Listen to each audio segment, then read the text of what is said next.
So a man walks into a psychiatrist's office. He says, "Doctor, no one ever talks to me. Next." 100-pound parrot. "Polly wants a cracker. Now!" Henny Youngman, 1948. That's my way of introducing this wonderful presentation, Drew Friedman's Old Jewish Comedians Presentation.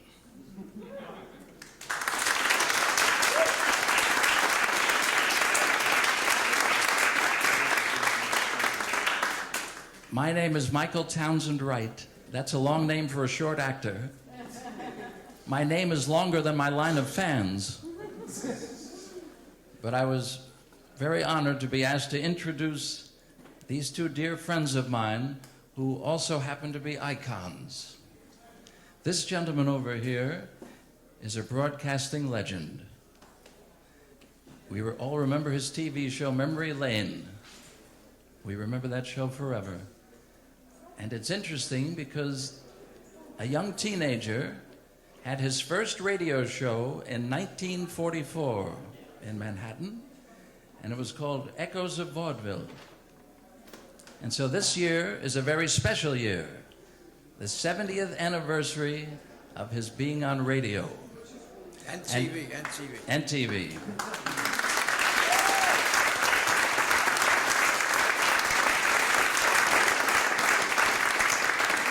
And he's still on Bloomberg Radio all the time, right, Joe? All day, all night. All day and all night. So you can tune in anytime, and you'll hear him.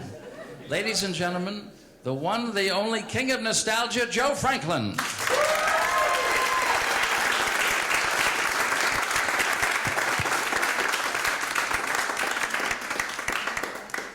And now, our man of the hour, right here. He's been published in every major magazine and publication. He's been the author of many books, including the upcoming Heroes of the Comics. And his work is being represented in a show right now at the Society of Illustrators here in Manhattan through May 3rd. What Nina's were to Al Hirschfeld, liver spots are to this man.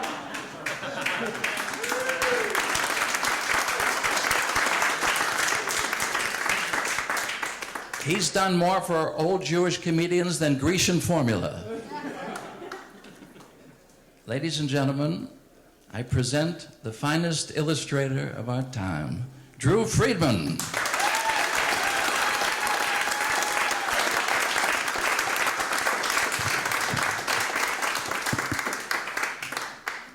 Thank you, Michael. The most amazing thing about Michael is he's not even Jewish. That's true. I just briefly, what we're going to do here is going to talk about these books of Jewish comedians that I've done over the last few years.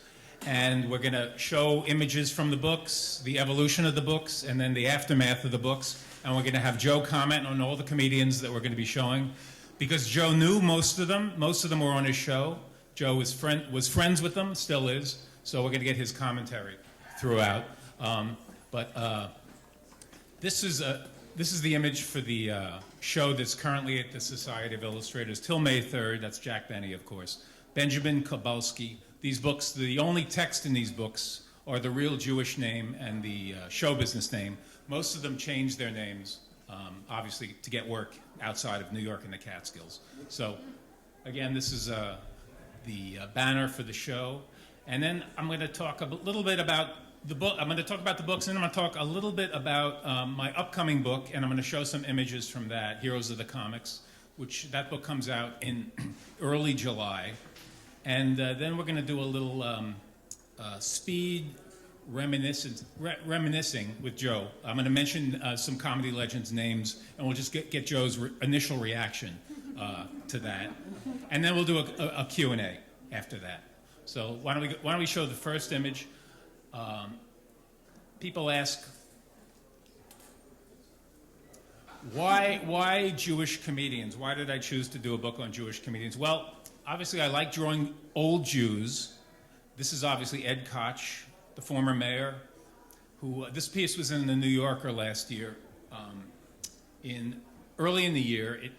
The piece came out on Monday. It was about Ed Koch's new film, a documentary. Ed Koch died Tuesday. So the speculation is that Ed Koch saw this illustration and dropped dead. Now, I have nothing against Ed Koch. I like his bridge. He's a funny guy. But Joe, I'm sure you knew Ed Koch well. Ed Koch was a very dear friend of mine, and Ed Koch and I were on Bloomberg together, and Ed knew, Drew, about my always having some kind of a campaign, some kind of a crusade going. He asked me on my own radio show on Bloomberg, he says, Joe, what's your latest crusade? I said, Ed, I'll tell you. You know the way they put pictures of missing children on milk cartons?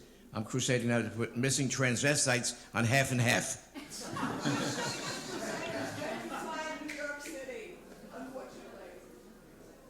What? Get back here. How dare she? Anyway. So that threw everything off. What the hell was she? So anyway, old Jewish, I love drawing old Jews, of course, and then I love drawing comedians. This was the cover of the Village Voice. Obviously, it's like insane right-wingers. We have Rush Limbaugh, Sarah Palin, Dr. Laura, Glenn Beck, and the guy up on the upper right, Michael Breitbach, I think his name was. He's dead now. I think this drawing killed him, too. The only interesting thing about him, to me, was he was Orson Bean's son-in-law. That's the only interesting fact. Joe, did you know Orson Bean? He was a dear friend of mine that was on my show many, many times. Not a Jew. No, he was half Scotch and half soda. That's right. And he was a good guest. I forget what. I think my sponsor at that time was Camel Cigarettes. And he made the line that got me a little bit of trouble. He said, 9 out of 10 doctors who tried camels went back to women. And I was severely censored that day. I was taken off the air for 2 weeks. True story.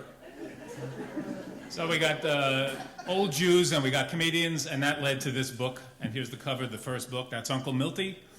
Milton Berle, Mr. Television, Mr. Tuesday Night, comedy legend, and incredibly funny. He was on Joe's show many times. Incredible guy, but most people focus on one thing about him these days. They talk about when they talk about him, they talk about one particular thing: his massive ego. Would you agree, Joe, about that? He was incredible. He had a massive ego. He would come on my show and he would direct the whole show from his chair. He was on one time with Sophie Tucker. It was very facetious, very sarcastic. So he says, I asked Sophie, what's happening, Sophie? So she says, I've got 3 people who want to make a movie on my life, 2 publishers fighting for a book, and I got somebody who wants to do a radio show with me. And so Milton says, don't worry, Sophie, you'll get something soon. He was very quick and very bright. Milton was amazing. Now, of course, he had the biggest schlong in show business. We all know that. And Joe, did you ever see it? Ask me again. Milton liked to show it. I heard Milton liked to show it if people asked to see it. You know, his appendage. Oh, he was side by side. He was. I don't know where he was. He was side by side with Forrest Tucker, and one more, Eddie Fisher. That's right. And yep. And Eddie Fisher was married to all those, Elizabeth Taylor, Connie Stevens, Debbie Grant. He was married to everybody, so he had something there. I know, that's what I heard. Now, supposedly there was a contest. There's been so many versions of this story. It's like Rauschman at this point. A contest between him and Forrest Tucker, maybe at the Friars, maybe at Hillside in Hollywood. They went into the bathroom to have a final, decide who was the largest, Forrest Tucker or Milton Berle. Milton Berle emerged after a few minutes. Someone said, Milton, what happened? He goes, I only took out enough to win. So, Joe, were you there that night? I was in the cheering section.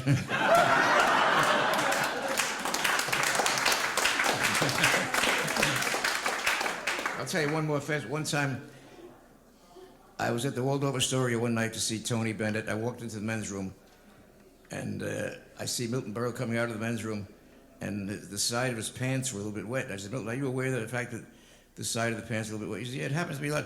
I'm in the men's room doing my business. Somebody turns around and he says, oh my God, are you Milton Berle? and he soaks him. That's great. So this book came out, and the publisher, Fantagraphics, they're upstairs right now selling some great books. They sent it out to some of the comedians that I included in the book, some of the still living ones. And the first guy who got the book, who called, was the next gentleman, Mickey Freeman. Irving Freeman was his real name. He was the guy on Bilko. He was Fielding Zimmerman on Bilko, a little like mascot character. If you watched him on Bilko back then, he could hardly get out words. He like spit out. Matt Hyken used him on Bilko as he was the producer director, but he liked him. He liked a type. Mickey was a type, but he could hardly speak. He spit out words like, "Yeah, Sarge. Okay, Sarge." That's basically. But as he got older, he became more distinguished. So when he called, "Drew, this is Mickey Freeman. The book is fantastic." All of a sudden, he took on airs. All of a sudden, he was a British aristocrat. He said, "All the show business loves your book, Drew." And I'm thinking, Mickey represents all the show business. did Mickey consult with P. Diddy and Lady Gaga? I guess he did. And Mickey loved it. So I was actually, I had pulled a muscle because I was trying to install a toilet seat. And this is a lesson I learned, that Jews don't install toilet seats. They hire non-Jews to install them and pay them as little money as possible. I learned the hard way. But anyway, so Mickey was happy with the book. And then another phone call came in, and it was this man, Freddie Roman, Fred Kirschenbaum, who called. He also was delighted. He was the dean of the Friars, and he was thrilled to be included in the book. I sent this book. When I did these books, I didn't consult with any of the comedians. I didn't seek them out. I didn't seek out any reference from them or their families. So it was like kind of a surprise when they received it. He loved it. Drew, I love the book. I said, "I'm so proud to be next to Jack Benny, Benjamin Kowalski, K&K." He said, "Let me get the book, because there's one guy in the book, I don't know who he is." So he goes to he puts the phone down, comes back, picks up the book and looks in it. He goes, "Drew, who is Larry Fine?" I said, "Well, he was you remember the Three Stooges, the guy with the frizzy hair?" "Yes." I said, "Oh, that was the middle stooge, the stooge." Okay, and that was it. That was his question. But Joe, I know you knew Mickey, and I know you know Freddie very well. I'll just say as respectfully and as briefly as I can that there'll never be another. Well, Freddie Roman is still with us. Mickey Freeman used to come to a comedy club that I ran with my friend Steve Garrett. I drove him home many nights to where he lived on 34th Street between 8th and 9th Avenue. And he didn't need today's kind of modern language. He was funny as hell, and he didn't curse, didn't have to use the F word or any other bad word. Just on a serious note, he was great. He'll never be forgotten by a lot of people who know. And he was not broke. He had a big substantial settlement when he died. I know that. Yeah, the same apartment he had when he was from the 1930s, as far as I know. Bob Greenberg was with Mickey when he was in the hospital. I don't want to bring the conversation down, but Bob was friends with Mickey, was in the hospital with Mickey at the end. Yeah. He practically buried him. I did actually kind of bury him, but the one thing, the 19th guy, the Friars gave him a big card, a big get well card. So he brought it to him. So he opens up the envelope, he's got tubes coming out of him and everything. He picks up this big card, and he starts to shake it. Mickey, what's the matter? He says, "Where's the money?" With Mickey, with everything, every time Mickey called me, he started calling me a lot, he'd go, "This is fantastic." Fantastic was his word. Everything was fantastic. All the show business says the book is fantastic. So that's my favorite word now, fantastic. So anyway, I was feeling really happy. Freddie loved it. Mickey loved it. I was feeling good. I was still in bed with my back, but the next phone call came in. It was a message left. And the message went like this. We could show the image also. Came from this man. It said, "Well, Drew, this is Jerry Lewis. Please call me back." He left his phone number twice. So I said, "Oh, fudge." But I didn't say fudge. I said to Kathy, I said, "Jerry called. He does not sound happy. He sounds mad." I said, "Why would he be mad? Why is he upset? Is it because I gave him this stupid expression, maybe? Or because I outed his real name as Jerome? Or I didn't put him on the cover? I put Milton Berle on the cover? You know, these guys have big egos." So I got up the nerve to call him back. If some people have heard this, I apologize. But I called him back, and I said, "Hey, Jerry, you got the book?" "Yes, Drew, I got the book." I said, "So what'd you think?" "What, I think I loved it! Jesus Christ! he was happy. Joe, I know Jerry was on your show many times over the years. Well, on a serious note, people always ask me, who did I not get along with? Jerry, I got along with Jerry, but one day, when I was on about 9 o'clock in the morning, I said, Jerry, how's Dean Martin? And he said, oh, no wonder they called you the nostalgic kid. And he took a swing at me. It so happens that he was told, these stars, they'd rather be at 9 o'clock in the morning, they'd rather be in their home, in the bed, relaxing with their wives or their girlfriends. But whatever it was, he was told by his publisher or the editor or the producer of his latest movie, you got to make the rounds of the talk shows, you got to sell yourself, you got to... So he was on there kind of reluctantly, kind of belligerent, kind of against his own will. But later on, we met at a friar's roast, we kissed and we made up. I reminded him the time when he took a swing at me and he said, no, it never happened, it wasn't me. So, but it's... you can't argue with him either. It's a highlight memory of Jerry Lewis. He is certainly one of the 2 or 3 greats of all time, that's for sure. Jerry, there's certain things I talk to him on the phone once in a while now. There's certain things he never bring up. One of them is the day the clown cried, obviously. Bringing up Dean Martin can be tricky. Sammy Petrillo is another guy you don't really bring up. But I actually did bring Sammy up with Jerry because there's a young man writing a book about Sammy, and he wanted to interview Jerry. And Jerry said, Drew, for you, I'll talk about Sammy Petrillo. And he actually did the interview it's going to be in the book about Sammy coming out later. But anyway, we cut to the Friars threw a party for the first book, arranged by Mickey Friedman and Freddie Roman. Here we are. Look how excited I looked. But this was the first party in 2006, but we had fun. And then I did this next piece for the New York Observer. It was a piece about why Jerry Lewis should win the Oscar, the special Oscar. Jerry loved it and called me up to thank me and said, Drew, could you make a print for me? I said, yeah, sure. He said, okay. So I made a print for him. He said, I'm going to fly you and your wife out to Las Vegas so you can give it to me. And so the next photo is in Las Vegas at the telethon, the second to last telethon he did. This is Jerry and his jazzy. He used to fly around on his jazzy screaming at people. You son of a bitch. But he was very nice to me, very sweet to me. This is me meeting him, and then we cut to the next photo, and this is the biggest shit-eating grin you'll ever see on my face. Jerry didn't get out of his jazzy unless he was on camera. So that was Kathy and I had a great time in Las Vegas with Jerry, and he was very sweet. We hung out in his dressing room. His dressing room was decorated with his posters for all his films, most of his films, all over the walls. It was great. So we cut to the next book, which is the second book, more old Jewish comedians, and that's Joey Lewis on the cover, and I'm sure Joe knew Joey Lewis quite well.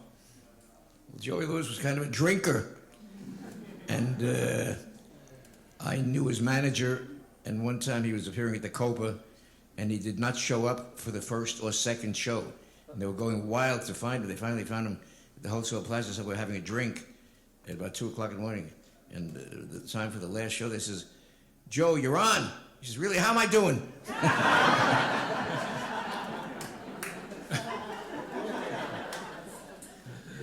So one of the weird things or interesting things that happened when I did the second book was I was actually approached by some of the comedians I left out of the first book. And the next image of Larry Storch happened because Larry he sent me a letter. He said, I'd love to be in your second book. And I said, well, I'd love to include you. I would have included you in the first book, but I couldn't come up with any good reference on you. Google images back then, you couldn't get much, you couldn't get much good stuff. So he sent me this photo I based this image on. So Larry's in the book, and then the next image is Larry with the book. At one of the nostalgia, dressed as Corporal Agorn. Joe, I know you knew Larry very well and still know him. Larry had a great way with words. I mean, one time he was my guest on New Year's Eve. I had many great stars on that night. I asked them all. I always had a habit of asking my guests for some little maxim, something inspirational, something motivational. I said, Larry, it's your turn now. He says, as his toast, here's to our wives and sweethearts. May they never meet. He was... I love Larry Storch. Yeah. He's still at it. He's going to be doing a panel. I'll be talking about that. We'll be doing a panel with Larry at the Society of Illustrators on the 24th. I'll talk about that in a minute. So we have the next image, which is Sid Melton From you remember him from Green Acres? He was Alf Monroe, great comedian. He was on the Danny Thomas Show. And then we cut to Sid with the book. Sid died a couple of years ago, but he loved being in the book. And now we cut to the next gentleman, Carl Ballantine, the great Ballantine. He also loved being in the book. He's also deceased. I did a signing with him in Los Angeles. Joe, did you know Carl Ballantine? Isn't he the one where all the tricks went wrong? Yeah, the great Ballantine. Every trick would go wrong and bounce, and he was just. I used to say to my friends, I said, "Ladies and gentlemen, here's Carl Ballantine. Last week I saw him turned into a saloon." Or I would say he's up to his old tricks. He got a kick out of my corny routines. That's great. So now we have, I know a gentleman that Joe knew well, and this guy is pretty legendary, Georgie Jessel. I think I laid off the liver spots a little on this one. That's Georgie in profile. You know, I had to capture that nose in full profile. Joe, I know George was on your show many times. I know you had to shut him up a few times because he go Georgie was one of my all-time favorites. I had a habit of anybody wanted could walk in. They didn't have to be booked by a talent coordinator. And Georgie just was one of the 10 people who was able to walk in anytime. And one time, he came in the middle of the show, came in late, and Professor Irwin Corey was on that same show. And Professor Corey says, "I bet you Georgie's at the hospital now, awaiting the birth of his next wife."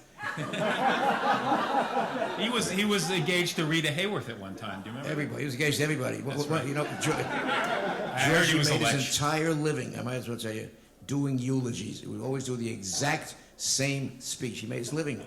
My dearest friend, my beloved friend, my childhood friend, my boyhood friend. I'm going to miss this man so much. Toastmaster General. One day he looked at the coffin was a little bit open. He said, "Oh my God, I knew this man." He was great. One time, one more word. One time he was on my show, and he was on maybe 100 times. One time Georgie Jessel was on my show with Cardinal Spellman, and he starts to quote from the Bible. Georgie does, and Cardinal Spellman said, "Georgie, I didn't realize you're a Jewish fellow. I didn't realize you knew the Bible so well." He says, "Well, Your Honor," he says, "Your Honor," he says, "Your Honor, when I was a kid in vaudeville, I was traveling from city to city, from gig to gig, and I'd sit in my hotel room at night, and I would study the Gideon Bible until a hooker got there." That's one of many memories of Georgie Jessel, who I really loved. He was a great man. Next we have, for the second book I started including some women. This is Joan Rivers, of course, with her old face, with her actual face. This is some people find this sexy, you know, the tongue action thing. People I've been told, but anyway, that's Joan. I don't think Joan liked it very much. I didn't hear from her, but the next young man who's been in the news lately. I know he doesn't like my work because, you know, I play up the liver spots, the freckles. And so, but I wanted to capture like what a fun-loving guy he is. But this guy look like, you know, I don't know. Does he look like a pedophile to you? I don't see it. But people keep asking me, "Drew, do you think he's guilty?" I said, "Well, I wasn't there, obviously. I don't know. I read these things, but." You know, to me, the worst thing is these horrible movies he's been making for the last 25 years. I find that far more offensive. Joe, I know Woody was on your show when he was starting out, and then he never came back. I know that. But you know, early on... No, he's okay. I'm in a few movies. I never Broadway looked... Danny Rose, Joe. I never looked for any movie parts. They always came to me. And one thing about Woody Allen, when you make a movie with Woody Allen, you got to believe this little known fact, there is no script. He tells you what the sequence is, what the mood is, what the atmosphere, and you just add labor. So that's my one recollection of working with Woody. I'm in another one of his movies I forget, with Margot Hemingway called Manhattan. But in this movie, he just says, you sit there and talk to, what's the guy's name? What's his name? Nick Apollo Forte, right. And he said, just talk with him. I spoke for about 12 minutes, and that was it. And I think he's been called the modern-day Charlie Chaplin, and you can't... by the way, Chaplin was on my show. Chaplin liked young girls, too. Yeah, he did. I had Ronald Reagan 5 times. I don't mean... You had every president since Harry Truman, right? I would say, yeah. I had Richard Nixon twice. Did you have Joe DeRita? Was he ever on the show?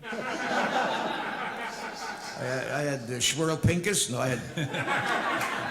I had John Wayne, Cary Grant. Wow. I had Frank Sinatra twice, Bing Crosby twice. Sammy Petrillo? Sammy, oh, he was great. I love Sammy. I used to contribute to his fund, and The only one I didn't have who wouldn't come Greta on with me- Garbo, right? Greta Who? Garbo? Greta Garbo? Exactly right. I was very close with her. She would not come on. She went to see a movie in 1942. She made a movie called Two-Faced Woman. Melvin Douglas. Two-Faced Woman. Melvin. And Melvin she, and Douglas. she said, I made enough faces, and she quit. She was offered a blank check to make another movie, or to fill any amount she wanted to go on a TV appearance. She would not go anywhere.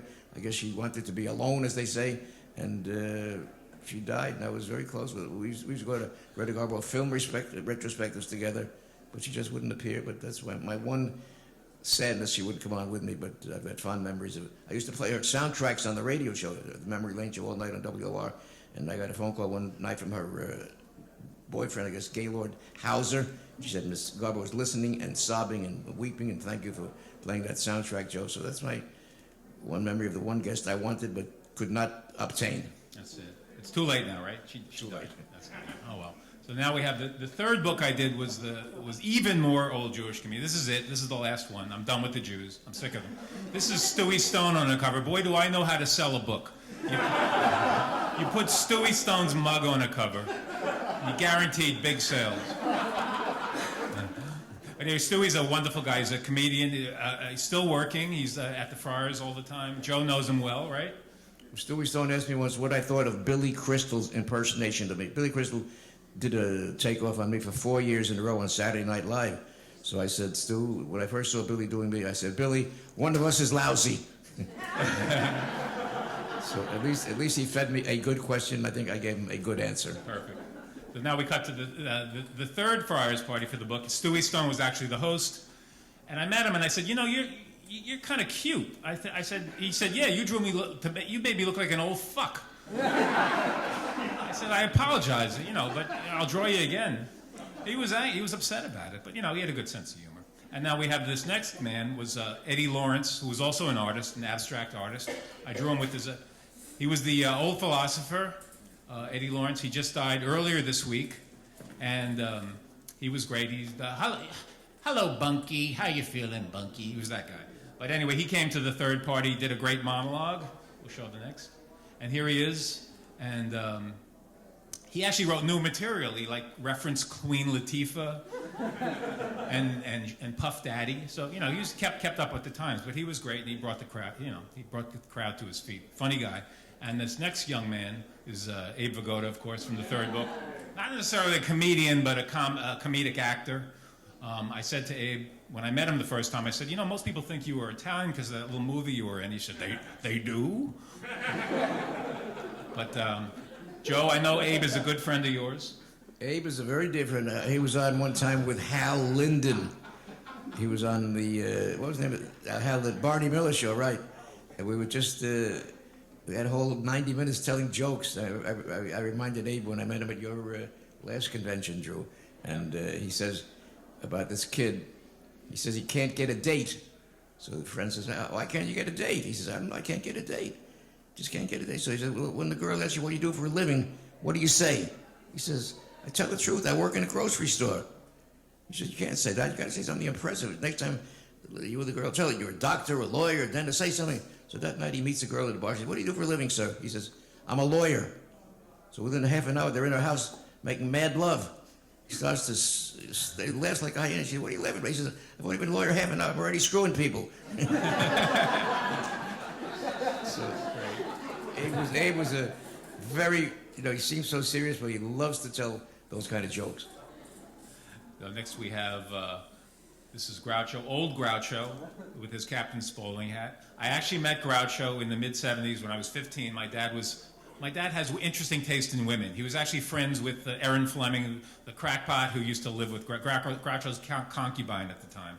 It was before the scandals came out about her smacking him around and all that stuff. But we were invited to his house in the mid-'70s in Hollywood, and I'll keep this brief, but Groucho, he performed for us. We sat with him. Celebrities came in and out, but we just sat in front of him as he sang and did jokes. And two stories my father said to Groucho at one point. Groucho, you acted with the young Marilyn Monroe at the beginning of her career in the film you made, Love Happy. Did you see her potential as a great actress? And he goes, "I saw her big tits." And then my brother Josh asked Groucho about a theater in Great Neck, Long Island, because we used to live there. So did Groucho. Called the Playhouse. It used to be in a vaudeville theater. He said, like, Groucho, do you remember this theater? They had an old organ in the back. And Josh said, yeah, I got an old organ myself. And that was it. You couldn't get a serious line out of the guy. But Joe, I know you have a great Groucho story, a great Groucho joke. Could you share The that? same one I told that night. This is a true story. Groucho told me one night he was out with his wife, and it gets late at night. He goes to a hotel in California. Didn't have on his painted mustache. Didn't have on his eyeglasses. So, but anyhow, the clerk is on the register. He signs his name. They asked him, "Do you have any rooms?" The clerk said, "Oh, many, many, many rooms, sir. Many rooms. We've got a lot of availabilities tonight." So he signed the register, and the clerk said, "Oh my God, I just made a mistake, sir. We have no rooms. I'm sorry." He said, "What do you mean you have no? You just told me you got a whole bunch of rooms here." He said, "Oh, I'm sorry. I made a mistake. I didn't read the material right. We have no rooms available." So Groucho says, "Are you implying to me maybe that you're a little bit anti-Semitic in this hotel?" He says, "No. Just we have no room." So Groucho says, "Well, for your information, I'm not Jewish." Clerk says, "You're not Jewish? What are you?" He says, "I'm a Quaker." So the clerk says, "Well, say something in Quaker." He says, "Fuck thee." Okay.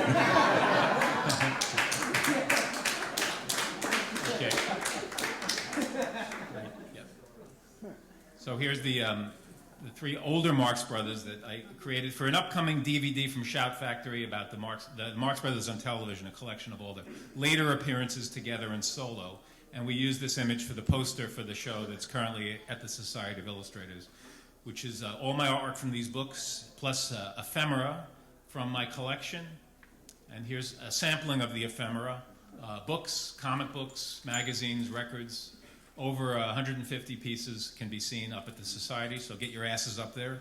They're closed this weekend, but anyway, the show is up till May 3rd. And part of the show includes the next shrine to Jerry Lewis. And this is from the collection of Stephen Croninger, who has the foremost collection of Jerry Lewis ephemera, I think, at least in the East Village. But here you see there's a Jerry puppet, and a Jerry record. There's a Day the Clown Cried card, which we have to remove if Jerry shows up at the show. There's buttons like that. We also have a Milton Berle shrine, which is a little larger than this shrine.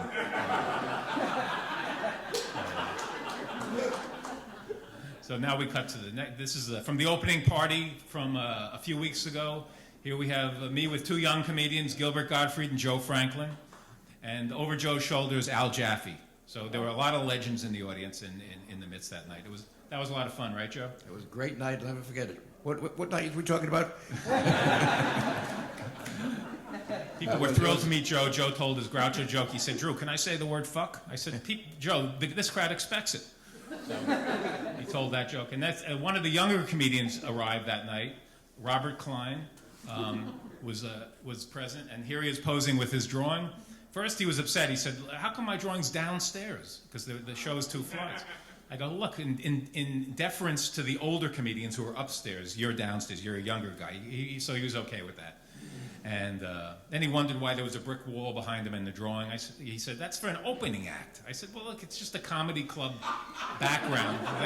It's like, I'm sorry I fucked up." So anyway, we cut to the next photo. Here's Robert and me and Abe Vigoda. And there's another shit-eating grin on my face. And that was where else are you going to walk into a party and Abe Vigoda is sitting there ready to pose? So if you people missed that party, you're going to have to live with that. Anyway, it was a fantastic party for the Society. We also had Paul Schaefer there, and of course Joe and Gilbert Gottfried. So it was a great night. So anyway, the show is again up till May 3rd. So please check it out if you can. And now I'm going to just do a little bit about my upcoming book. First of all, hey, can you go back? Joe, did you know Robert Klein? Didn't he start on your show? Robert Klein, I discovered, I don't want to brag, I don't know if anybody discovers, I gave the first exposure ever on TV to Barbra Streisand, Woody Allen, Al Pacino. Robert Redford. Who else? Robert Redford. Robert Redford, Dustin Hoffman, and Joan Rivers, and Eddie Murphy. Eddie Murphy, and Julia Roberts. Julia Roberts was my anchor lady for a couple of times, and one time with Robert Klein. Robert, he's pretty facetious, pretty sarcastic. He says to me, "Joe, what's the secret of longevity in your field where the mortality rate is so staggering?" While I was on, 550 TV local talk show hosts came and went during my tenure, 550 during my tenure came. I said, Robert, the answer to your question, the secret of longevity, is sincerity, just plain sincerity. And he says, yes, Joe. And once you learn to fake that, then you got it made.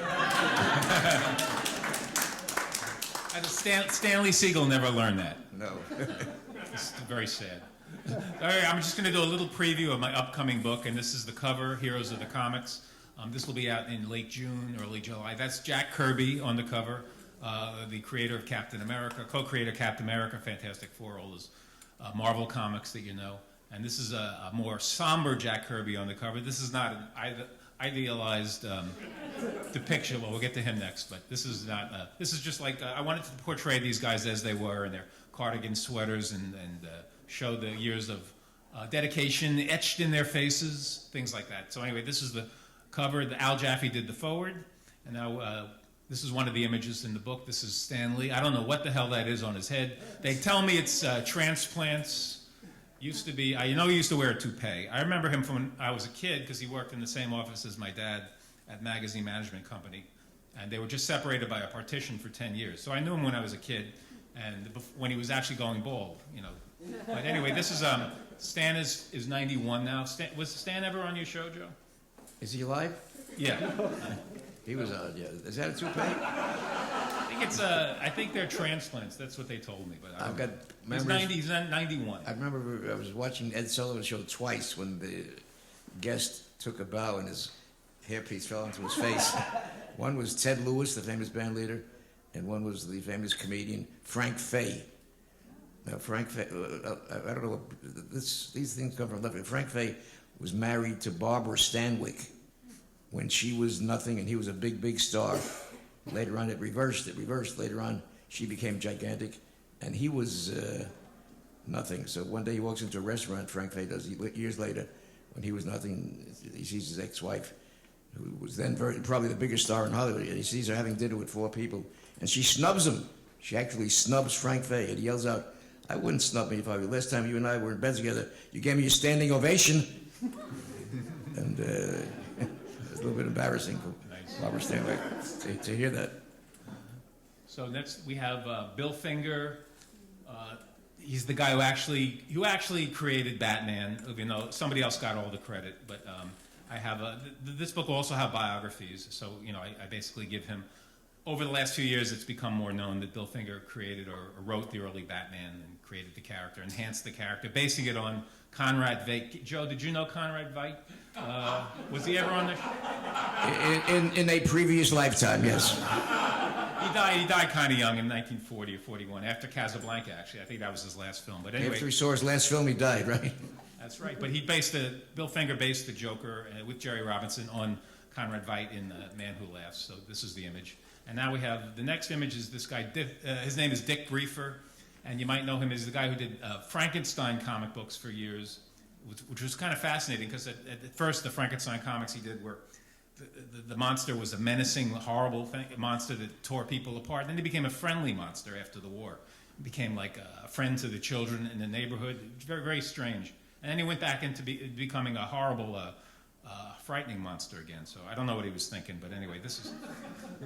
The next we have, this is EC Comics artist Johnny Craig, who did The Vault, did The Vault Keeper, did The Vault of Horror Comics. This is him, posed in front of a vault. You get the reference? And now we have next, this is Harvey Kurtzman, who was the creator of Mad Magazine. He was also a teacher at School of Visual Arts. Several of his students are here right now. That's Harvey in the mid-'70s. And next we have Al Jaffe, who again who's still kicking. He's 93. He was at the party we had a few weeks ago. He wrote the foreword to the book. That's Al, posed in front of the Mad Magazine offices on Broadway. So lastly, this is the upcoming panel we have coming up on the 24th with Larry Storch, Bill Persky, Tom Leopold, comedy writer Tom Leopold, and me. And it's a 2-hour panel about Jewish comedy. So that's on the 24th at the Society of Illustrators, and tickets are available to that. So that's it for the images. And I wanted to do just a quick round of speed reminiscing with Joe, just name some names, and then we can do a Q&A for a couple minutes. Joe, are you cool with that? I'd love it. Just going to mention some names, and just whatever the first thought comes to your mind. because these are all legendary comedians, and I'm sure most of them you knew, but Grady Sutton, let's start with him. Never had him on, sadly, but I admired his work. Zeppo Marx?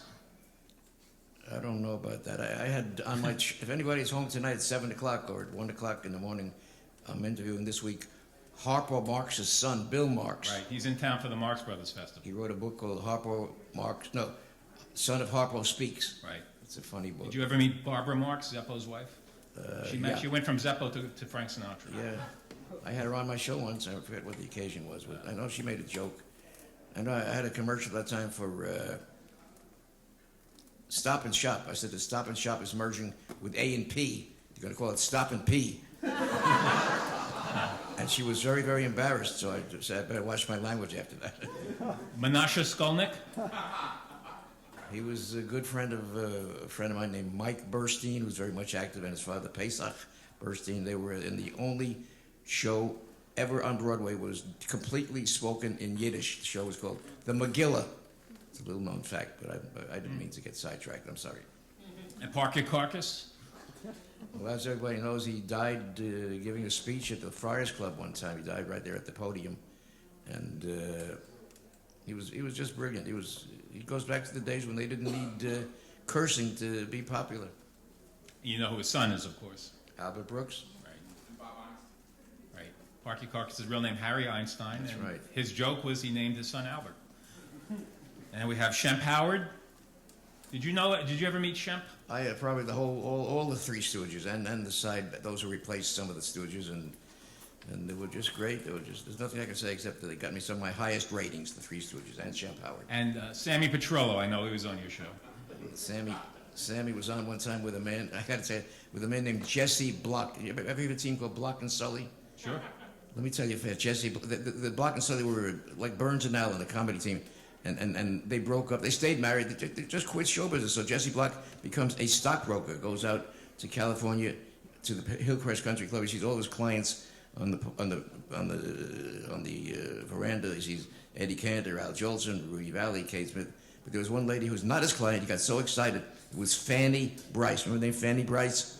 Baby Snooks. She was 59 years. She died at the age of 59. She had chronic terminal. She had advanced Alzheimer's. So he says, Miss Bryce, I'm so excited to be here with you. And she goes, ooh. He says, the reason was that when I was a young man in show business with my wife, we broke into the same show with you. We were in Lowe's Oriental in Chicago. We were on the same bill with the great Fanny Bryce.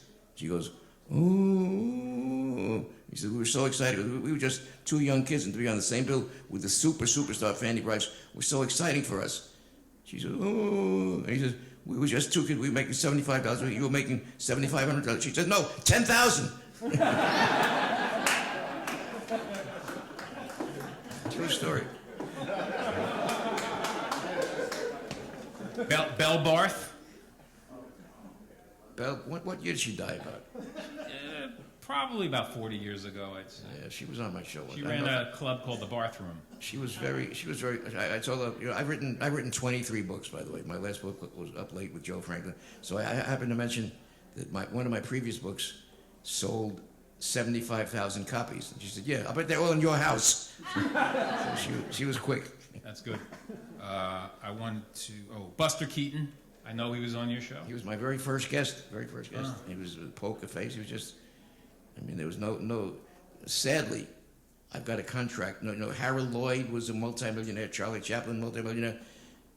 Buster Keaton sold his entire archives to a friend of mine named Raymond Rohauer for $1,000. That's how broke he was. So, you know, in those days, you had to have somebody to watch your money. Veronica Lake was my anchor lady. Veronica Lake made $10,000 a week in the mid-40s, which today is like $1 million a week. And she died penniless. She had nobody to guard her finances.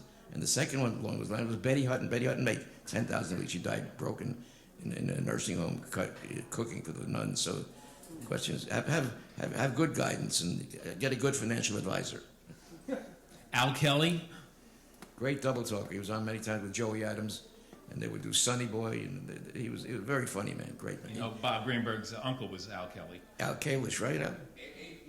Abe Kalish. He died at the Friars Club in New York City after it was a toast to Milton Berle. He did stand up. Or he killed the audience and then he killed himself. And he died. Yeah. Yes.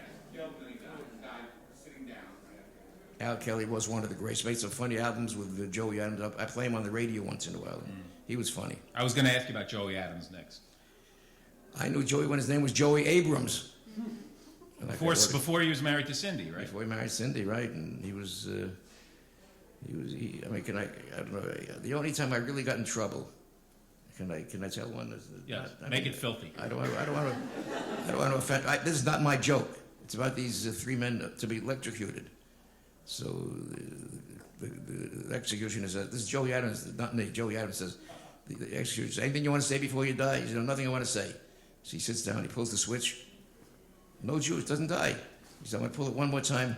And the rule is, if it doesn't work, if there's no electricity, you can walk out. You're a free man. He pulls, no work, no juice. Walks out. Second man walks in. The Italian man.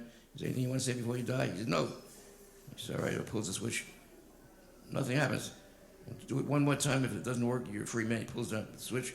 Doesn't die. The third man walks in. I think he's from Poland. Maybe he says, anything you want to say before you die? He says, yes. It's not plugged in. That was one of the few times I was actually taken off the air for 2 weeks by the censor. It's a true story. You and Soupy Sales. How about Joe Piscopo? Joe, he's on the radio in the morning. He's a funny guy. He's a nice guy. Soupy Sales was a very dear friend of mine until I wrote a book called The Encyclopedia of Comedians, and his name was left out. He had been my very dearest pal. Milton Berle. Right. He said, Joe, how could you leave my name out? I said, Soupy, the book ran over. There were 200 names that the publisher arbitrarily took out to make space for the book. But he didn't want to hear that. He screamed at me, yelled at me, and he cursed at me, and I was heartbroken. Later on, he had a stroke, and we became friends again. But my one memory of Soupy is the way he opened up on me that time when he did not appear in my Encyclopedia of Comedians. And Soupy, if you're listening, we still love you. Well, he's in my second book, so I didn't forget. How about Howard Stern? Howard used to follow me in the streets when we wanted to break into show business. I gave him a few tips, and I'm in his book, Private Parts, and he got vulgar with me on my own TV show once. He tried to rape you. Exactly. There's a picture in one of my books of him trying to do that to me. So. Yeah, he climbed all over you. I remember that. Right. I don't blame him. You know, I'm not gay, but when I see you, I want to make love to you. It's just I'm ready. Something about you. You may kiss my ring. Finally, Bob Greenberg. Bob, I think, is the next. Who's big? Corbett, Monica, Shecky Green, Bob. Burt Wheeler and Woolsey. Clark and McCullough. Who? Clark and McCullough. Right, and I'm the next London lead, right? Right, the rich kid, right. Next David Fry. Next Bob is the man to watch. Thanks, Joe. In this year, what year is this? Yeah. He's hard to miss. Right. Thanks, Joe. Thank you.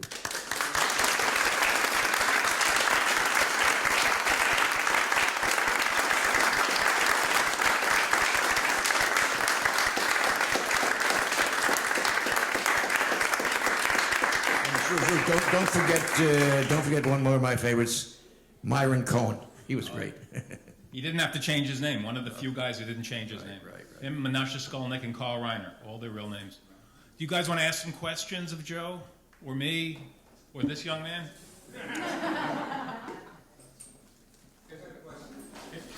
This young lady. I have a question for Joe Franklin. Uh-oh.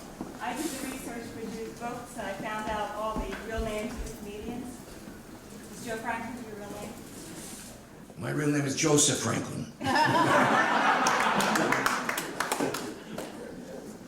Sorry, why don't you go ahead? Yeah. I got a question. What's the third one right over there? Which, what the hell are you talking about? Groucho, Harlow, and Chico. Chico. Chico, huh? Chico, yeah. Chico, Chico Mars. Chico Mars is I got a question. Yeah. What's your real name, Chico Mars? His real name was Leonard. Leonard? Leonard Mars. Leonard Mars? Yeah. That's a real name. All right. This is God gave me my birth name for real. That's true. That's true. Yeah. Good point. Good point. Who knows the name of the Marx Brothers, the one who bowed out of the act after a couple of years? Gummo. They're smart people. Milton. Real name Milton. Right. God gave him the name Milton. I don't know. Almost Adolf. That you can understand, Shane. Yeah. You're coming that down to Arthur, of course. And we know Groucho's the only one with the middle name, Julius Henry. This young man has a question for me. Mr. Franklin, did you ever have one of your groups on there? Couple times, really, and it was just he broke the ice for the whole world. Without him, there'd be no kind of non-restricted material that we hear today. He's the true pioneer. Would you agree with me that he deserves a spot? I wish I could have included him, but he died at age 40 in my books. So I'll do some other kind of tribute. Not too many liver spots, right? No, he didn't make it into the liver spot area. No, he didn't get there. But his mother did, Sally Marr, and I thought about including her, but she just wasn't very funny. Joe, name ring a bell, Milton Blackstone, the actual booking agency. Milton Blackstone. Milton used to come down my studio with Eddie Fisher. Yeah. And I'll tell you a little known fact about Eddie, was so sadly forgotten. Eddie Fisher was the only man in the world that made 22 records in a row that sold 1 million. Not one out of those 22 records sold less than 1 million. So he deserves his little spot in fame, right? He had one of the biggest schlongs along with Milton. Yeah, that's for sure. He was number 3. And yeah. Sure, Eddie Cantor had something to do with Eddie Cantor discovered him at Grossinger's, right? Right. And Did Eddie. Blackstone fabricate that? Or, Say again? do you know about, did Milton have something to do with sort of creating that myth? Or? Milton Berle? Milton Blackstone. Oh, he built him up. Made him a big star. And he got trouble with Elizabeth Taylor, and it went downhill. But at the end, he married a very wealthy Oriental lady. When she died, she left him a few $1 million. So no benefits for Eddie Fisher. Anybody else? Yeah. I'd like to know, is Sheldon Mayer in your book of cartoons that's coming out? Yeah, that's your grandfather, right? Yes, it is. Yeah, he's in there. Yeah. Oh, that's excellent. Thank you. Sheldon Mayer was the guy who was one of the guys responsible for Superman, for showing the character Superman to the people who ran National Comics in the late 30s. And scribbling for Yeah. Thank you. Yeah, Sheldon is right at the beginning of the book, because he started in 1932, I think, or 33 in comics, when he was like 14? 12, right, 12. That's right. Mm-hmm. You mentioned with Larry Stewart that he'd send you a photo. Do you always work from a photo? I collect reference. I always have since I was young. Like most of the images I got from clippings I had saved over the years from like magazines and books. Did any of them sit for you? Or? No, I wouldn't do that. I didn't want to bother any of them. I didn't want to pester any of them. I didn't ask any of them for reference. I didn't ask any of their relatives for reference. I just wanted to do the books by myself with my wife Kathy helping me with the reference and just put them out there like that. And also, what medium do you use as far as Watercolor. It's all watercolor. Yeah. Mm-hmm. Are there any women in that comics book? Yeah, 3. Just 3. Who are they? Um, Or one? Oh, okay. Well, Mary Severin, who was the colorist at EC, and Renee, what's the last name? Taylor. Was it Lily? Lily Renee, right? Lily Renee, and this is the comic book. And then one other, the one who drew for DC in the 50s, Ramon Friedman. And there's 2 African Americans in the book too, Al Hollingsworth and Matt Baker. And then a lot of Jews. The rest are Jews, basically. That's what it always comes down to. But I toned down the liver spots.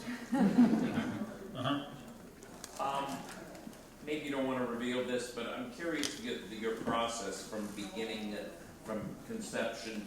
Is there an average length of time, or do they all vary from? I want to keep it interesting and rather than. But basically, the length of time, like up to a week. Like for this upcoming book I have, I did a portrait of John Severin, and the portrait is him painting the cover mascot of Cracked magazine. So he did like 50 years worth of covers. So I actually include the painting he was doing inside the illustration, and that added on like 4 extra days. So usually 3 to 4 days a piece will take. 2 days to pencil, 2 days to paint. Basically, I have it down to that. Unless I'm on deadline, then it's a little quicker. You know, if somebody needs something overnight, you know, I don't have the luxury of taking my time. So. Sure. Howard Stern regularly mentions you on his radio show. Are you good friends with him? It's hard to be good friends with him. I'm on good terms with him. He likes what I do. He's always been supportive. He hired me to illustrate his 2 books, Miss America and Private Parts.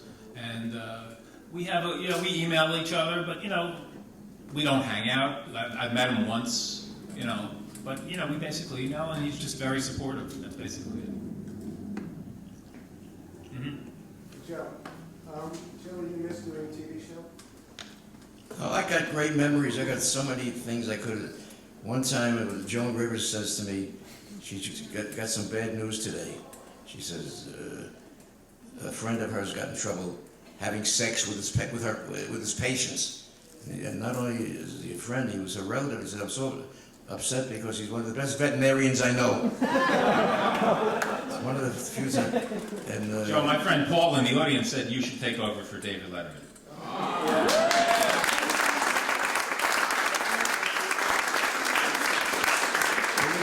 Believe it or not, I turned it down. I can't go 5 times a week. I got Bravo, the station that covered the channel called Bravo, wants to do a TV series with me as the agent who works with the B list.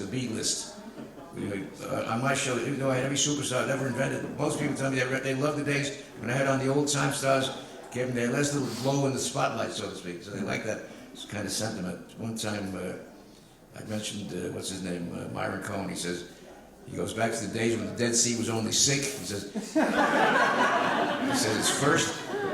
says his first friend was Moses. When Moses had a headache, he told him to take 2 tablets. And the night tablet, I said, Myron, you know what Moses said at Mount Sinai?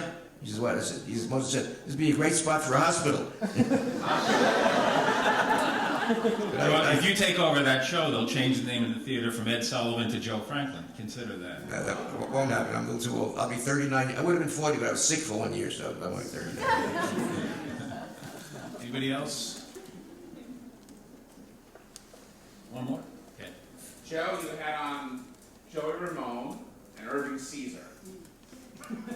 How do you prepare for Joey Ramone? I can imagine you preparing for Irving Caesar fairly easily. What about Joey Ramone? I'm so glad you asked that question. You know why, Bob? I never did any rehearsal in my life. I didn't read the books. You know who Joey Ramone was? Joey and Mark, you were on my show many times, Joey and Mark. They sat there with me and they said they're fans of mine. And when the Jay Giles band was on, did you play their album? They had 2 platinum records at that time, Freeze Frame. They were headlining Madison Square Garden that week. That's right, and Centerfold. They told me they were offered $75,000 from David Letterman to go on the Letterman show, but they came on my show for nothing. The one day they were in town, they said they liked me, they came out, and it was just a thrill. And I didn't rehearse. I didn't meet the guests in the green room. I didn't shake their hands. They came on. I forget, if you're going to have dinner in a restaurant, you don't rehearse the dialogue before you eat. I didn't rehearse I just came on there. And I was out for 43. You held on by the grading machine, and I had no talent. I did my own, no talent coordinator. I did my own booking, and it worked. Who was your favorite guest ever? I think I know the answer, but Eddie Cantor. Okay, not Bing Crosby. So fuck him. Bing Crosby. I always thought of Bing as being mechanically reproduced. I thought of Bing. The hair part was. I thought of Bing on radio, on records, on movies, on TV. When he walked with me, flesh and blood, I just melted. And Bing, by the way, was not that wonderful. He was kind of. It's kind of ironic that the most romantic singer of all time was not that romantic. He would tell his songwriters, don't put the word "I love you" twice in one song. He'd rather be out with the boys hunting, but he was Bing Crosby, and he was on with his young wife, that time, Catherine Grant. That's right. You had Irving Caesar on that show with him? Probably. Yeah, you brought him out. And Michael Feinstein taped the whole show. He sent to me in the mail about a month ago, so I got that whole show on. I didn't save my tapes. In those days, they would tape over the show. Out of 28,000 shows, I saved maybe 500 shows. So it's sad, but I got enough to put me to bed at night. There's some great clips of you on YouTube, though, with Sessio Hayakawa and with Joey Ross. So there's a lot of good stuff, and the J. Giles Band. That's a good segue. And somebody stole my record of Freeze Frame, the platinum one, but I've got good memories, good memories. Please give Joe another round of applause.